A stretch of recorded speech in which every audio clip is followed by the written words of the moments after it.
Uniform পরিবর্তন করছিলাম duty হওয়ার আগে। তো সেইখানে অমিত ভদ্র আমার একটা ভিডিও করে নেয়।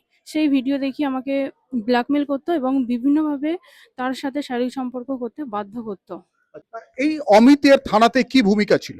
অমিত থানাতে বড়বাবুর সাথে থাকতো, বড়বাবুর সমস্ত কাজবাজ ও করতো। যে দিব্যেন্দু বাবু বলছেন তার কাছে আজ থেকে কতদিন আগে করলেন কমপ্লেনটা?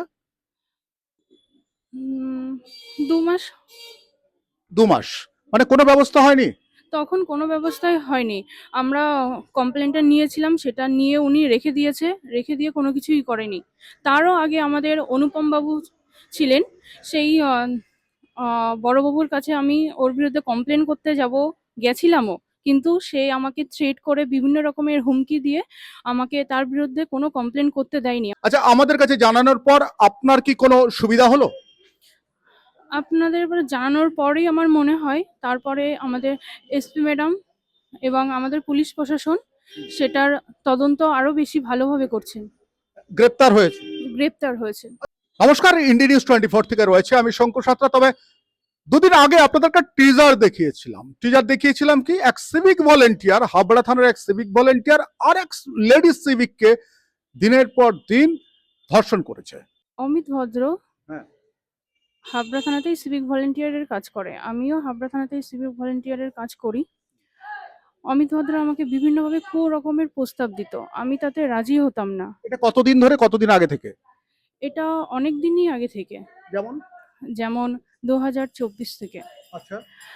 সে আমাকে বিভিন্ন রকম ভাবে কুপ্রস্তাব দিত, আমি তাতে রাজি হতাম না। একদিন রাত্রে সে লুকিয়ে আমার একটা ভিডিও করে নেয় ড্রেস চেঞ্জ করার। তো সেই ভিডিওটা দেখিয়ে আমাকে বিভিন্ন রকম ভাবে ব্ল্যাকমেল করতে কোথায় আপনি পোশাক পরিবর্তন কোথায় করছিলেন? আমাদের থানারই একটি ঘরে 4 রুমের। আচ্ছা। সেইখানে আমি পোশাক পরিবর্তন, ইউনিফর্ম পরিবর্তন করছিলাম ডিউটি হওয়ার আগে।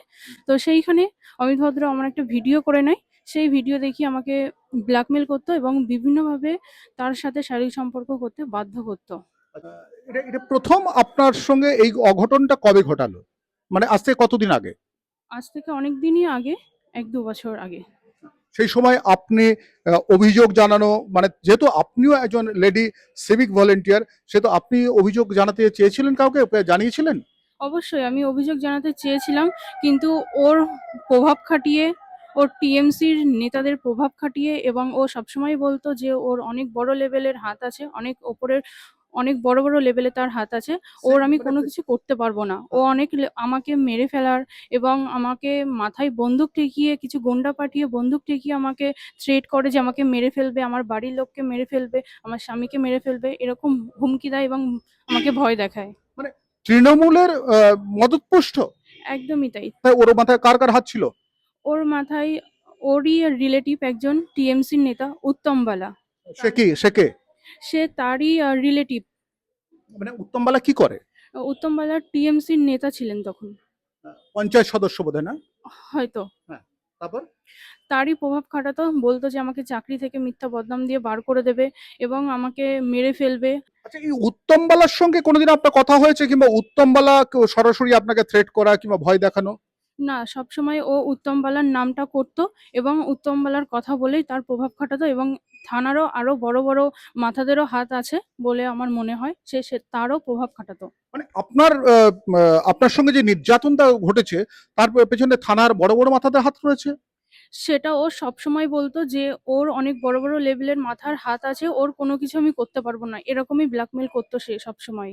এই অমিতের থানাতে কি ভূমিকা ছিল? অমিত থানাতে বড়বাবুর সাথে থাকতো, বড়বাবুর সমস্ত কাজবাজ ও করতো, এবং থানার ভিতরে তোলা তুলতো এবং থানার বিভিন্ন রকমের খবরাখবর বাইরে পাস করতো। তোলা তুলতো বলতে বুঝলাম না। তোলা তুলতো বলতে থানার মানে সিভিক ছেলেদের থেকেও সে টাকা পয়সা তুলতো, এবং থানাতে বসেই যত বাজে রকমের কাজবাজ সমস্ত কিছুও করতো। আচ্ছা, আপনার সঙ্গে এটা ঘটলো, আপনি প্রথম কবে থানাতে জানিয়েছিলেন? আমি থানাতে আমাদের তার আগের বড়বাবুকে আমি কি জানিয়েছিলাম। নাম ছিল তার? আহ, সেই স্যারের নাম ছিলেন দিব্যেন্দু স্যার। হ্যাঁ। তাকে আমি বলেছিলাম, তিনি আমার কমপ্লেনটা নিয়েছিলেন, নিয়ে রেখে দিয়েছিলেন। তারপরে যে বড়বাবু আসলেন তিনি, তার কাছে আমরা এফআইআর কমপ্লেনটা করি এবং এসপি ম্যাডামের কাছে করি। তারপর বারাসাত এসডিপিও ম্যাডাম এসে আমাদের ইনকোয়ারি করে সেটার এফআইআরটা হয়। আচ্ছা, এই যে গ্রেপ্তার হয়েছে অমিত ভদ্র, গ্রেপ্তার হওয়ার পর আপনি কি সন্তুষ্ট পুলিশের তদন্তে? আমি চাই সম্পূর্ণভাবে এই বিষয়টা তদন্ত হোক। মাননীয় আমাদের এসপি ম্যাম এবং মাননীয় শুভেন্দু অধিকারীর কাছে আমার একটাই অনুরোধ, যেন এই বিষয়টি ভালোভাবে তদন্ত করে এবং এটার যা শাস্তি হয় তার শাস্তির ব্যবস্থা করতে। গতকাল খুব সম্ভবত পুলিশ এই অমিত ভদ্রকে তুলেছে বারাসাত কোর্টে, আর তাকে 5 দিনের পুলিশ কাস্টডি দিয়েছে। এই পুলিশ কাস্টডি দেওয়ার পর আপনাকে থানার তরফ থেকে ডেকে জিজ্ঞাসা করা, যেখানে ঘটনা ঘটেছিল সেই জায়গাটা নিয়ে দেখা, এসব কিছু করেছে? এর আগে আমাদের থানা থেকে আমাকে ডেকে এগুলো জিজ্ঞাসা করা হয়েছে। আপনাকে নিয়ে গিয়ে যে জায়গায় ঘটনাটা ঘটেছে, আপনার শুধু কি থানার মধ্যে, না অন্য কোথাও আপনাকে নিয়ে যেতে বাধ্য করেছিল? হ্যাঁ, থানা থেকে বাইরেও অন্য অন্য জায়গাতেও আমাকে নিয়ে গেছিল। কোথায় কোথায়? থানাতে তারই চেনা পরিচিত 2 দিদির বাড়িতে। সেখানে কি পুলিশ, আপনার কাছে বয়ান রেকর্ড করেছে পুলিশ? সেখানের কথা আমি বলেছি, পুলিশ আমার থেকে সেগুলো শুনেছে, কিন্তু সেখানে আমাকে নিয়ে যায়নি। আচ্ছা, যখন আপনাকে ও দিদির বাড়িতে নিয়ে গেল, আপনি তখন কেন বারণ করলেন না ওকে? ও আমাকে বিভিন্ন রকমের ব্ল্যাকমেল করতো, বিভিন্ন রকমের ভয় দেখাতো। আমি যতবারই ওর নামে কমপ্লেন করতে গেছি বা ওকে কিছু বলতে গেছি, ও আমাকে বারবার বিভিন্ন রকম ভাবে ব্ল্যাকমেল এবং হুমকি দিত, প্রচন্ড থ্রেট করতো। ওর প্রভাব সব সময়, ও বলতো ওর কোনো কিছু কেউ করতে পারবে না, ওর ওপর লেভেলের অনেক হাত আছে এবং টিএমসির নেতার, তার রিলেটিভ, তার প্রভাব সবসময় সে খাটাতো। অর্থাৎ দেখলেন যে থানার ভেতরে এই ধরনের ঘটনা, সেটা কিন্তু চট করে পাওয়া যায় না। হাবড়া থানায় যে ধরনের ঘটনা ঘটেছে, এটার যদি উপযুক্ত তদন্ত না হয়, তাহলে কিন্তু এই ধরনের অপরাধীরা তারা কিন্তু সাহস পেয়ে যাবে। আমি শঙ্কুর আছি আপনাদের সঙ্গে, ইন্ডিয়া নিউজ 24 দেখতে থাকুন।